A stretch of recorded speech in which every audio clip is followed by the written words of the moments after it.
If you've played with me at any point, then you know I complete trials faster than everyone else. I'll be showing exactly what I do to stay ahead of the group. This video is targeted at beginner and intermediate level players that want to pick up their speed. I'll be doing everything on Program X where it's significantly more difficult, but you can do these on base programs as well. I'll also leave timestamps so you can skip around to certain sections of the video. The first thing I always do is quickly cut corners. It's a simple and flashy technique that you can use everywhere. It may not seem like much, but the extra seconds you take not cutting corners will quickly add up to the total time. There's a very high chance you'll be running into walls while practicing this kind of movement, but it's satisfying once you start getting it down consistently.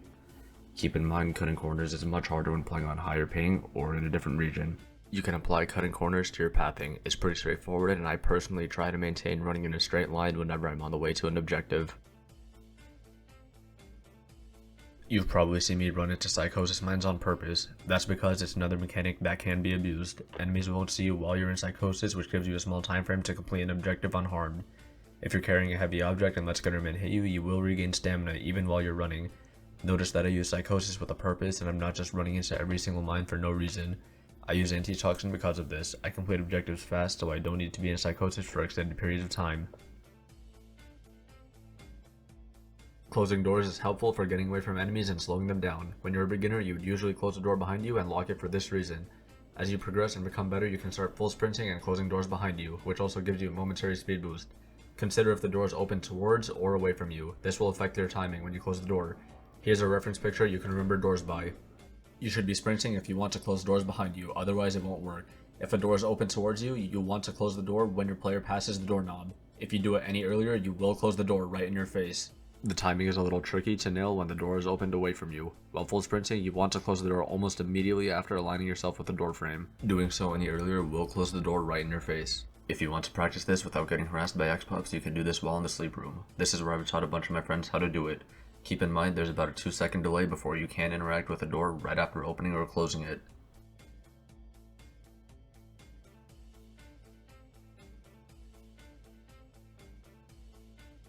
Looping prime assets isn't too hard, and you would usually use this while your teammates are doing an objective. In Grind the Bad Apples, Gooseberry spawns at the end while you're grinding the boat. If you don't have a stun or blind for her, take her to this set of teeth in the corner. You want to be as close to the wall as possible and keep mantling back and forth. There's no reason for her to aggro on someone else unless they're too close to her while you're looping. You can do the same thing to Coil in the courthouse while executing the judge, but this time there's more options. You can loop Coil at this table. To do it, you need to force Coil into lunging towards you by walking backwards slowly. Just make sure the moment he lunges at you quickly, you move out of the way and stay in range so he keeps his aggro. The timing is very tight with this method, but there's 2 other ways you can keep Coil away from the people cranking. When he spawns in, you can continuously lock this door on him. Make sure you don't wait too close to him, otherwise he will turn around and attack you. Make sure you lock the door when the lock is all the way down. Don't look around either while locking the door, otherwise he turns around and gets aggressive towards you. Not sure why, but that's how it works. Credits to my German friend Whitebread for finding these 2 methods. If these are too hard, there's a simple way to loop him. Just pull his aggro and take him to this part of the courtroom. It's similar to how you loop Gooseberry, just keep mantling back and forth, and you want to do it whenever he's on the same side as you and he lunges forward. Animation cancelling isn't hard to learn, but it's useful when you're moving around. You can animation cancel with items by using it and immediately jumping forward, just as shown. This works with every single item that's in the game. You could even do this while mantling, which is actually faster than just jumping forward. Another one you've seen me do is the following animation cancel, or what my friends like to call the sus slide. Aside from myself and my group, I've never seen anyone do this before, so I guess that's how it got its name.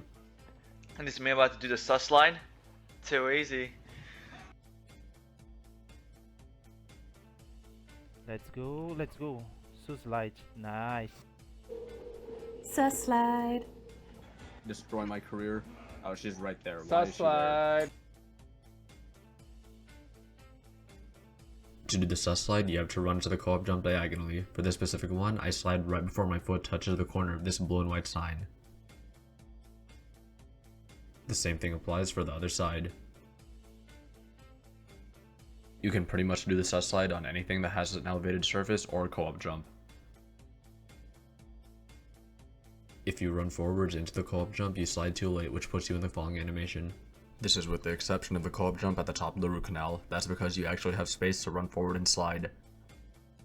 In Rebirth, you want to sprint and position yourself at the edge of this wooden pallet right here. Align your crosshair with the strip of wood and you're going to slide diagonally right into it. Make sure you slide when your character is at the edge of these wooden pallets right here. Here's a view on how it looks when I'm looking down. You can also practice this on the other side. Just back up into the corner and put your crosshair a little to the left of this shadow. Then just run diagonally into the corner and slide when you hit the corner of these wooden pallets. If you're doing it right, it should look like this. Here's a view where I do it while looking down.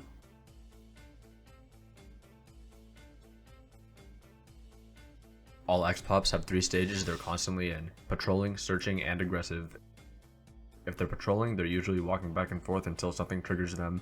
They search an area if they hear noise and will become aggressive once they see a player. Enemies are programmed with movement prediction. This means they'll predict where you're going based on your speed and current position. If an enemy sees you running towards them, they predict that in about a second you will be in front of them, so they attack early and it will hit you if you're close enough. Knowing this, you can force enemies to do certain attacks. If you run towards them fast, they do a quick attack, which they quickly recover from. If you're walking, they will close the distance by lunging towards you. Sometimes they lunge halfway across the country and end your fucking career. Take it from my experiences, their tracking can be inconsistent and sometimes they lunge and track you in circles. Now that we know how the AI works, I'll show you how to exploit them. You should sprint towards an enemy and make an abrupt stop right before you would have gotten hit. This will force them to do an attack. You should continue running almost immediately after stopping to ensure you don't get hit. This works on every grunt and giant that's in the game. This can also work on prime assets, but the timing is very tight and you have to be accurate, otherwise you will get hit. When dodging homeless people, you want to run directly at them and quickly cut right or left depending on where you're going and how they're positioned. You're pretty much making a tight V shape when you're dodging them. While enemies are in their first or second stage, you can easily jump past them, but they will aggro on you afterwards. You can also slide underneath giants when they do an attack, but this method seems to be more consistent after the Winter Kills update. To dodge an enemy lunging towards you, just simply walk back and jump backwards right before they strike. The last way to dodge enemies is very difficult and getting the timing right can be really hard. While an enemy is lunging towards you, you can use the door trick I mentioned earlier and use it to dodge and put the enemy on the other side of the door. Credits to my friend Old Wise Youth for finding this trick. Stunlocking enemies is a very useful trick you can use when there's an enemy by an objective. Consider the enemy movement prediction that I mentioned earlier.